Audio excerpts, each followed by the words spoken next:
And a very good Thursday afternoon. We are here as promised to talk about politics in the town of Andrews. Of course, just like Georgetown and just like Pawleys Island, there's an election coming up in November, and this is for town council and the mayor's seat in Andrews.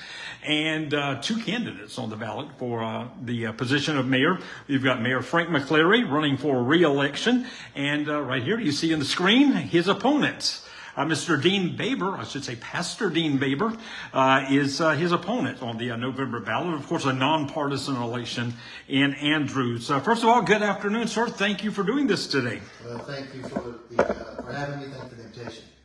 And before we get into the meat of the conversation about the issues and things, tell people about yourself. People who's been in Andrews forever know you, but there's a lot of newcomers. Yeah. So tell us who you are and what you want people to know about you. Well, I'm 53 years old, been in Andrews off and on all my life. My dad moved to Andrews when I was 15, pastored Andrews First PH Church where I pastor now. And I graduated Andrews High School in 1988 and left, went to Bible college and started pastoring right after Bible college. And I've been pastoring for 30 years. Came back to Andrews about 11 years ago. And so since then, we've been here for 11 years, serving the church, serving the community. And but pretty much on and off, almost the bulk of my life, I've been in the Andrews area. Mm-hmm. And what church is it? Andrews First PH Church. Okay. And you say you've been there 11 years. Yes. And before that, you were? I was in Florence, Christian Assembly Church. Okay. Was in Florence, and we pastored there for 10 years. Okay. Well, now let's talk about your decision to run for mayor. When you made your announcement on Facebook, you did a video. One of the things you said is you consulted with some individuals, maybe some county council people or whatever. Yeah. Who specifically did you talk to about this? Well, before I made the decision, I feel it's necessary to get as much counsel as possible.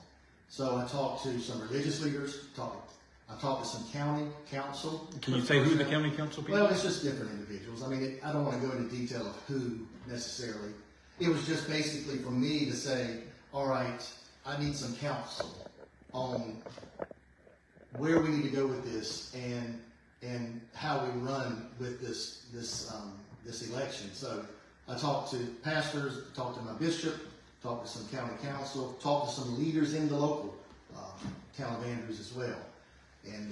But you can't say names. No, it's more of for me. It was more of tell me where we're at. Tell me what if I can help. That type of. But name wise, I mean, it's when you talk about the names, you probably could say the local leadership. I've talked to some pastors in the local leadership, county council. I have talked to Raymond Newton before in county council, and there's others that have come. What about Everett, Carolina? No, haven't talked. No. Okay. So it's been basically about a handful of people that I've talked to say, how can I help? What should or can I? Just the counsel of where to go with that. Now, any of the people you spoke with, did any of them say, no, I don't think you should run?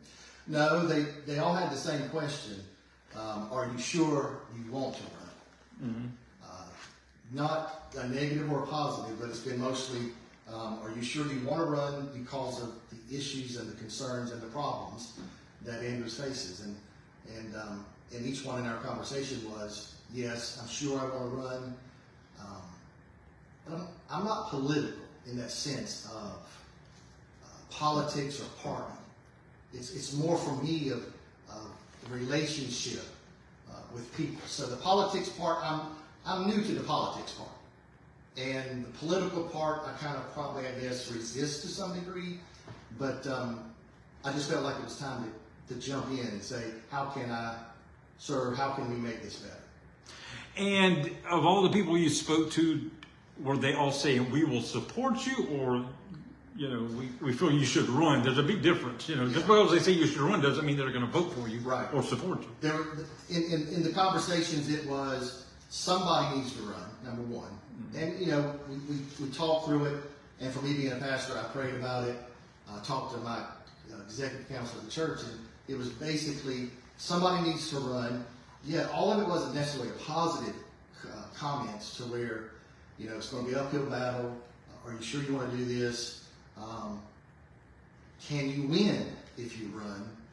And so there was positive and probably a little bit of caution in some of the council.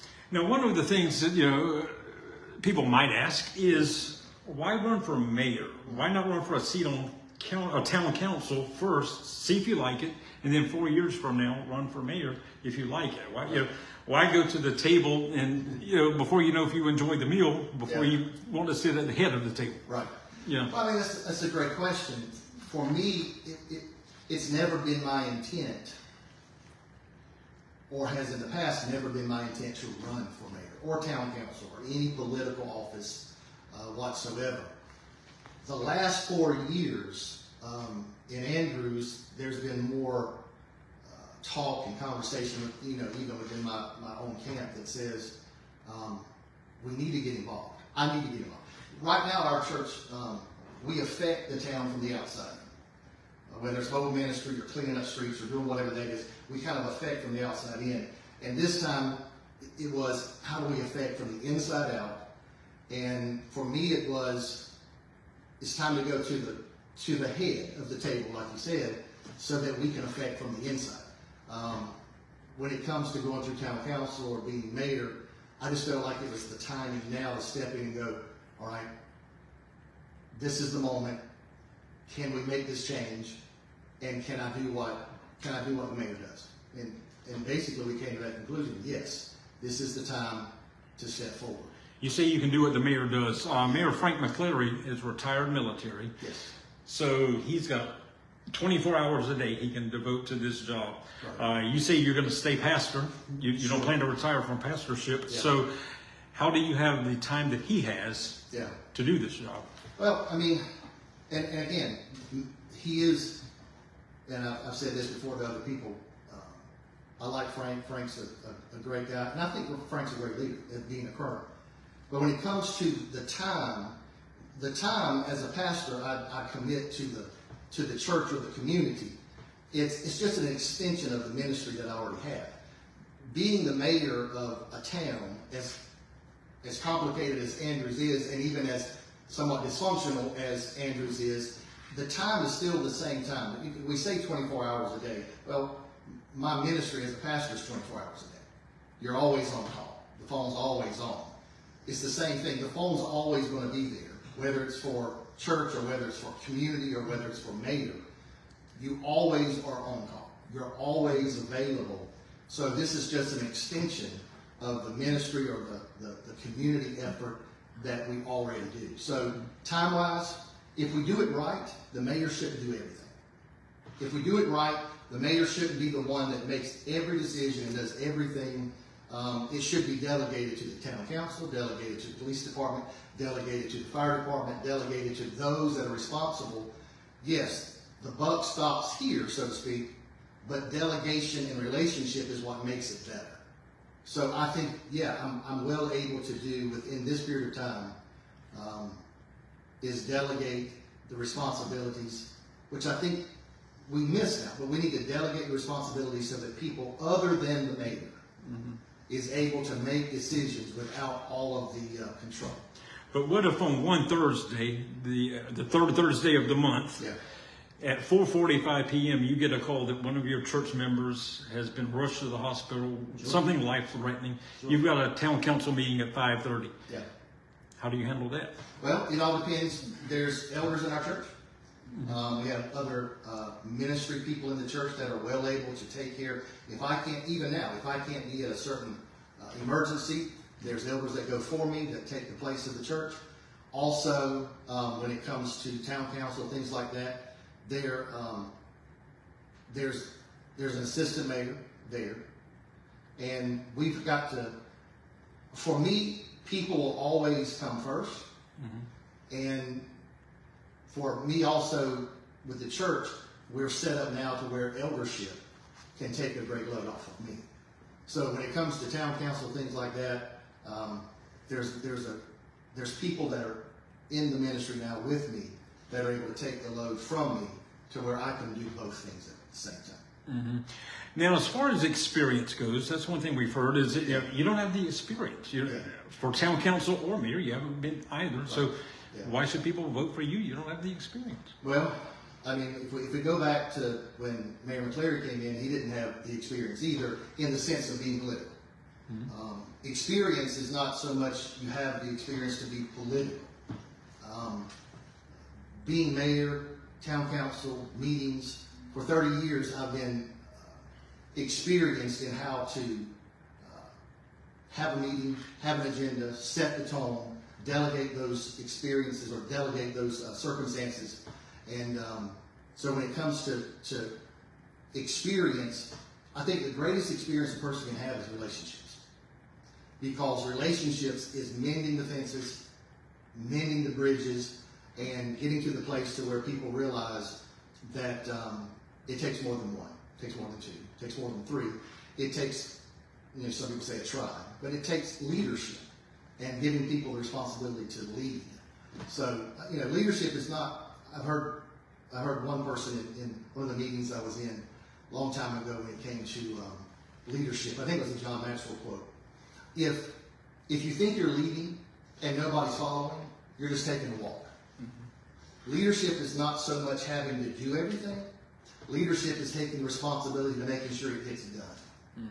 And I think that's the role the mayor should be, is being able to set the tone, making sure things get done, delegate those things, and then say, you know what, follow me, lead by example, and then give other people tasks to do.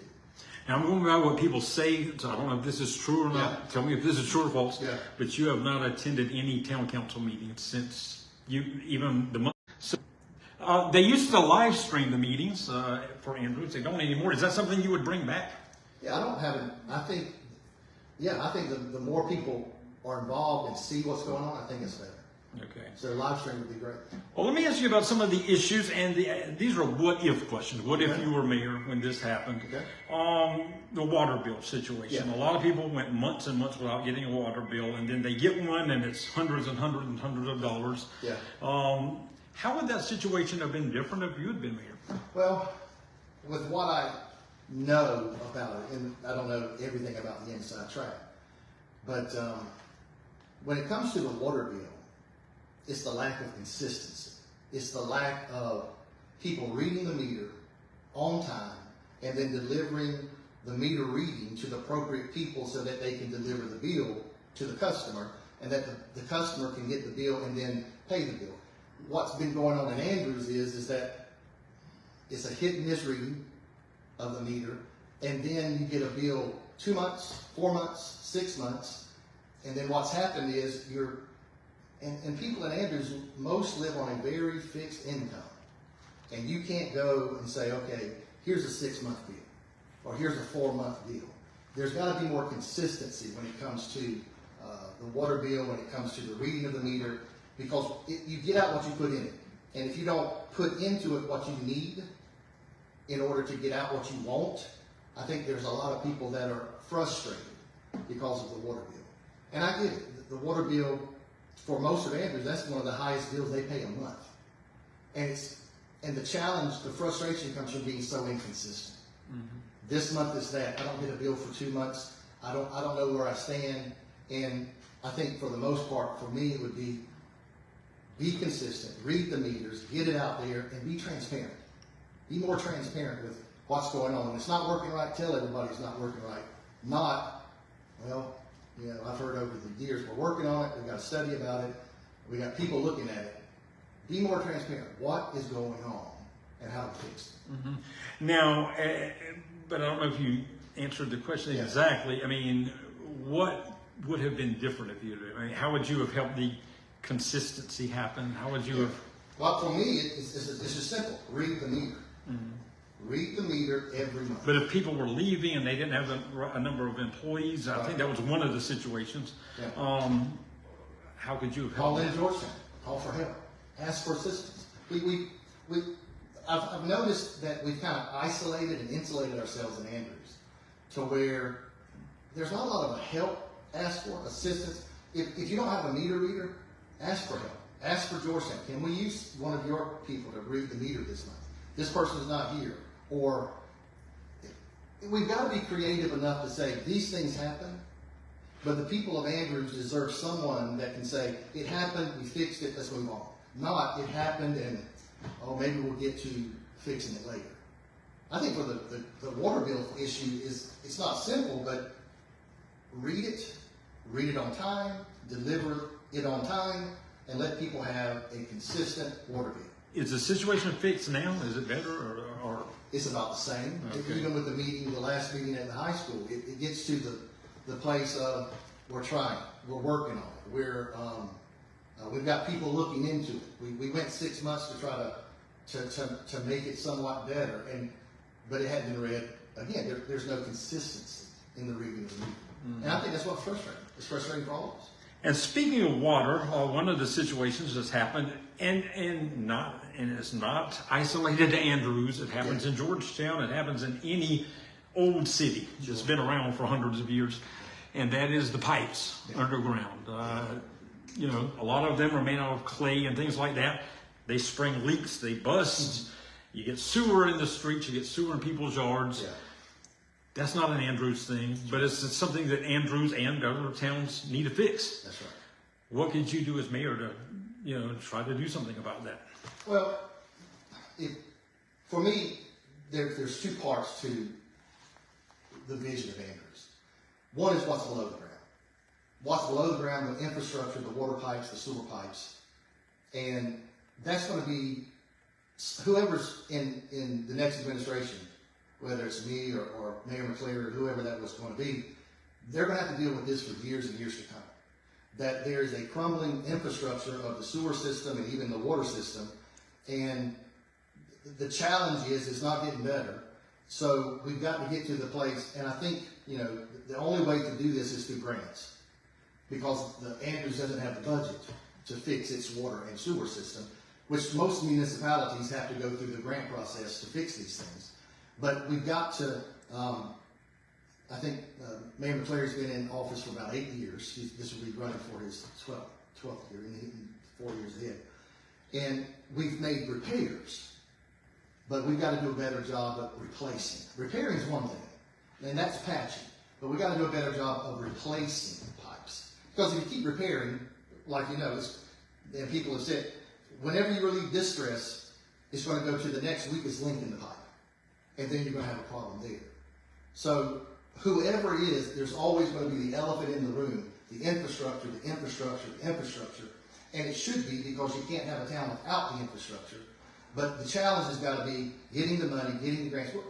If you're 20, 30 million plus to replace pipes in Andrews, we don't have the money. Andrews doesn't have the money, but the money's there if we aggressively pursue. But what steps could you take that hasn't been taken by Mayor McCleary or even his predecessors? I mean, this has been going on a long time before Mayor McCleary. So, I mean, how can you get the money when they haven't been able to? Well, the challenge, again, Andrews is somewhat of a poor community, a poor town. And everyone seeks out the grants. Everyone seeks out the money to fix these pipes. There's got to be some amount of grace given, and there's got to be some amount of help asked for. When you get to a place to where, when you're seeking grants or seeking money from council, local, federal, there's got to be enough relationship to where you can ask. And when you ask, you've got to continuously ask and aggressively ask. Does it mean the money comes? This infrastructure, unless county, state, or federal help, we are at the mercy of county, federal, and state. And all we can do is continue to ask, seek for funds, write better grants, and try to get the money, and then use it for what it's supposed to be used for, and that is the replacing of the pipes, not just the fixing and patching. Now, do you know if Andrews ever uses a Waccamaw Council of Governments to help with grant writing? I'm not sure they may. I'm not saying they don't. I'm not sure. Because they do a lot of that. Yeah, because the grant writing, in my understanding, the grant writing is huge. It's when it comes to the municipality. A lot of cities hire their own special person just for that, because and they pay for themselves many times, because if you can get the grant, then you've got the money to do the things that you need to do. Let me ask you about Do you want me to go? We'll do this one first. Yeah. The state park. Yeah. You know, the Black River State Park that's supposed to run from King Street to Rocky Point, and of course include the Black River and Andrews. Right. How important is that? The Mayor McCleary has talked about it, and it's going to be, you know, as he puts it, it's going to be huge for Andrews. It could revitalize the town.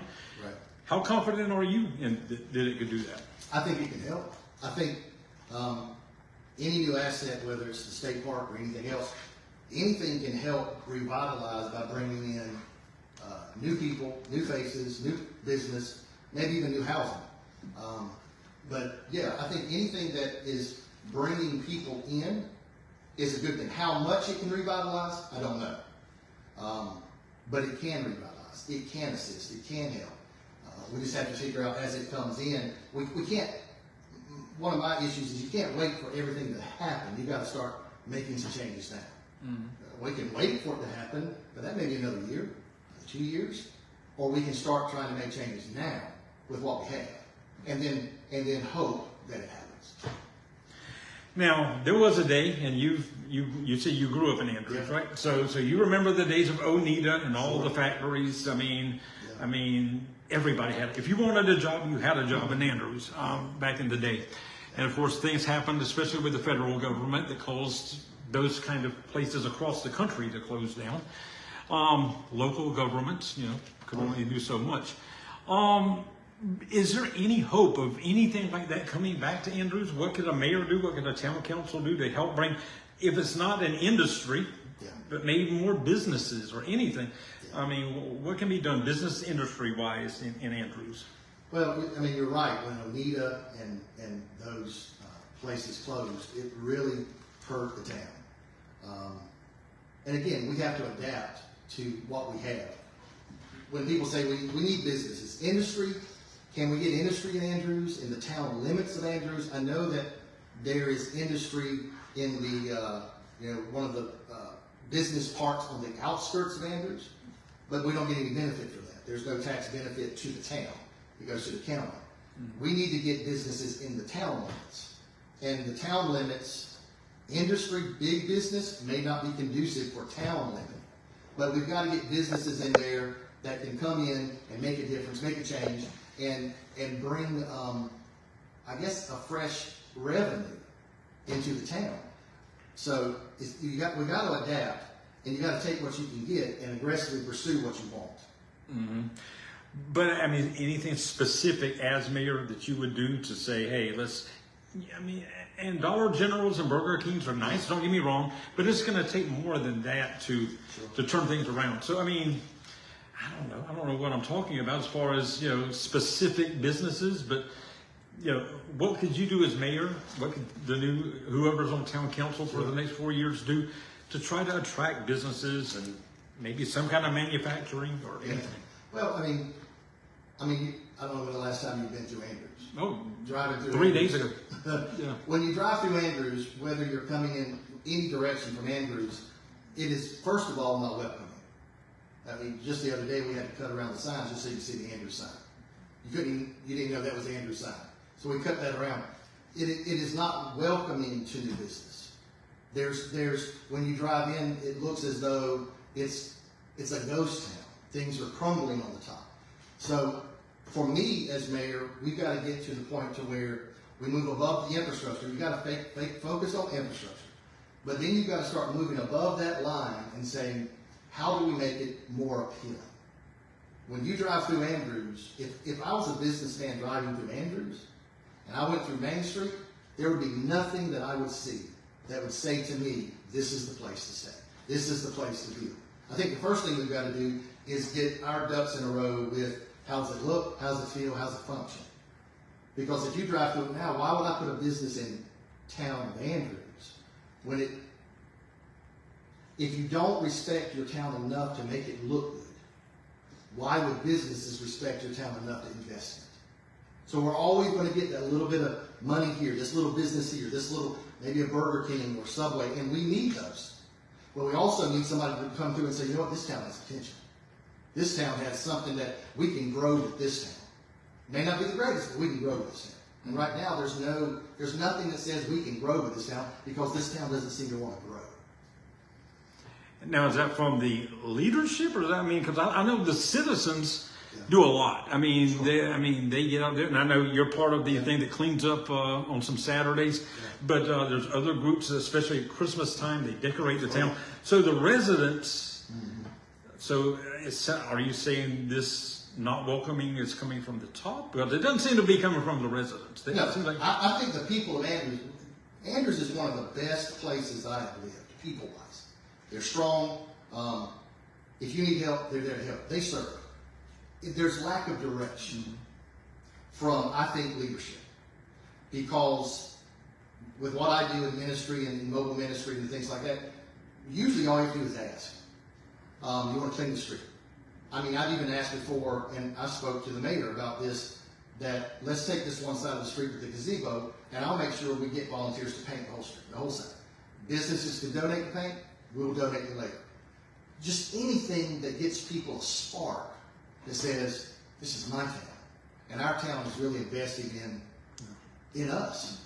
I just know during the holiday season, like I know in October, November, they're going to have like fall decorations. Oh, yeah. That's residents doing that. And Christmas time, it looks like it's out of a Hallmark movie. Yeah. Because the residents do that. So I think the residents are proud of their town. Yes. And I think they should do that for their town. Yeah. Let me ask you about the building behind the current town hall. Of course, lawsuits flying back and forth because of that from all different directions. What would have been different if you had been mayor, when this project started? I mean, what do you think happened in your opinion, and what would you have done different? I don't know all the details. So, number one, I'm not on the inside of that. What's the lawsuit that's taking place now? But my understanding is from the tax that was raised that Andrews, here's the amount you can deal with. Here's what you can do. I think there's been a lack of communication or not communicating at all with different entities. And somebody's going to say, well, why do you think there's a lack of communication? Well, there's a building behind Town Hall that's not finished. That tells me somebody dropped the ball. It should have been finished. It should have been paid for. And I think the challenge that we find ourselves in is we're pointing fingers at who should have paid for it and who should pay for it. But ultimately it comes down to people have got to get on the same page and go, is this the amount? Is this what we're building? And can we do it? I don't think there's been communication. But do you think it should have been different? I mean, you've got that building sitting there, maybe 45% finished, I don't know. But, and the longer it sits there in the weather, it's going to have a lot more problems, and at some point you may have to tear it down and start over if it doesn't get built soon. Should the county have said, okay, we're going to go ahead and pay to get it done, and then if they felt like the county was wrong, then sue the town later and try to get the money back, but get the building built, whatever you have to do? Right. I agree. I think the building needs to get built, but somebody's got to sit down in the same room together and figure out how to do this. What I'm seeing is two sides trying to figure out who's at fault when the two sides have to get there and go, how do we finish the building? And honestly, there's been bridges burned. There's not a lot of good relationship surrounding whether it's mayor or the leadership in the town and how they relate to other leadership. But no, for me, it's Well, do you think the mayor purposely changed the plans after the referendum was passed, or do you think that he really thought that we're going to get a police department, a fire department, and a mayor's office and a municipal court in this building? I mean, do you think he really thought that going into the capital referendum, or do you think he really purposely changed the plans later? I don't know. I think I know Frank pretty well. I don't know what he was thinking then. And I can't really speak to whether he changed the plans or did whatever. All I can say is what's there now. His mindset, I don't know. I don't know what he was thinking or how he would have processed that. But do you think the county should go ahead and say, let's get this building finished, and then we'll sort out who owes who what later? Well, I think you get in a bad situation then too. If the county finishes it and then sues the town, we're back in the same place of this town suing the county. Yeah. Ultimately, what's got to happen is we've got to get the right people in the right room at the right time and sit down and say, we're not leaving the room until we figure out what's going on. So if you are elected, you'll take up, Remind me about this. Does the mayor take office immediately or in January? January. Okay, so if you are elected in November and you take office in January, how soon would you have that meeting with the county? Immediately. Could be day one. It could be even before. If you're mayor-elect, there's a chance to sit down and repair some things if there is anything broken, but ultimately, as quick as possible. Get in the room and say, okay, what can we do? What can you do? How do we make it better? Because right now it's awful. But the other problem with this lawsuit dragging on for over 2 years now is it's costing taxpayers a lot of money to pay attorneys. That's right. You know, for these 2 years. So it's bad all the way around. Yeah.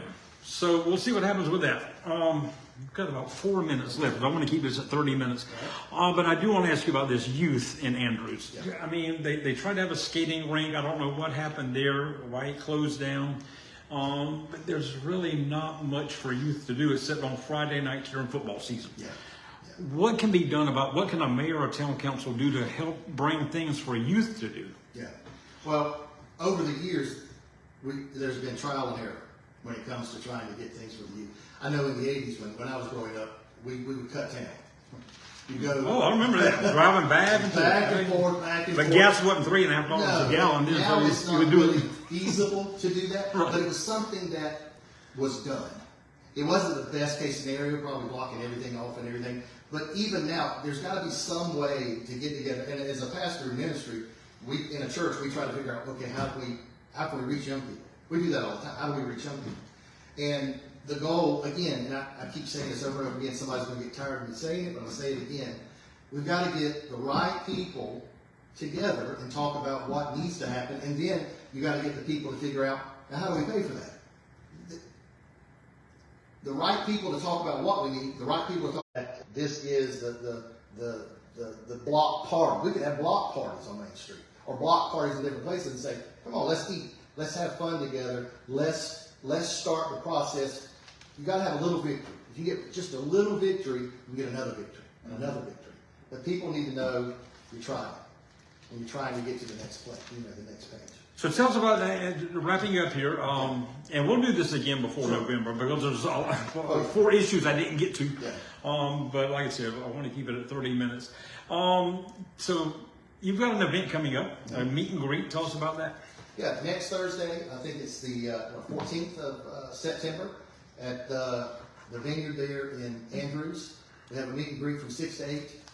Everybody's welcome to come, whether you think you're going to vote for me or not vote for me. It is basically to sit there, get to know each other, answer questions, lay out the platform and say, this is what makes me different from the current administration. Mm-hmm. And so it's November 7th? Is that right? Is it 7th? It's 7th. No, it's the first Tuesday after the first Monday in November. It's always one of those. It's September the 14th. 14th. Thursday.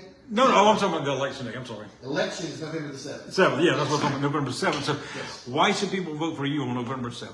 Well, I think it's pretty clear with the difference between me and I think the current administration is it's time to put Andrews back in a place to where it looks different, it feels different, we function differently, and getting people at the table to make it work.